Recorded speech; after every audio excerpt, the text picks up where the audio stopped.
सलमान भट्ट साहब, अस्सलाम वालेकुम। वालेकुम अस्सलाम। सलमान भट्ट साहब, सर आज बड़ा मैच है और 2021 की चैंपियन और 2022 की चैंपियन खेलने जा रही है, कैसे देख रहे हैं सर? देखिए, एक अच्छा कॉन्टेस्ट होना चाहिए और इसी चीज की उम्मीद है। दोनों बल्कि तमाम की तमाम टीम की बड़ी अपबीट लग रही हैं। बहुत प्रैक्टिस सेक्शन बड़े टेंस चल रहे हैं और अभी कल हमने देखा कि कल तो बड़ा फ्रेंडली माहौल था जब रिसीव किया है मुल्तान सुल्तान ने लाहौर कलंदर्स को। बट डेफिनेटली आज डिफरेंट होगा। आज दोनों में से एक ने मैच को जीतना है और really hoping for cracker of a game.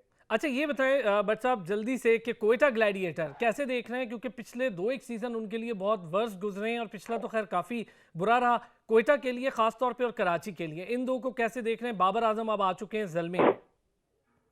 देखिए, क्वेटा के यस पहले जब तक दुबई में पीएसएल रही है क्वेटा काफी अच्छी क्रिकेट खेलती रही।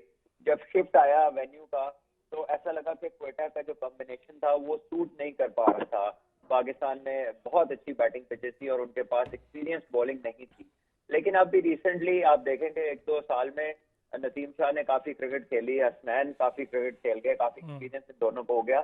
तो उम्मीद है कि वो इस दफा अच्छी बॉलिंग करेंगे और क्वेटा का जो बॉलिंग का वॉइड है वो उसको फिल करने की कोशिश करेंगे।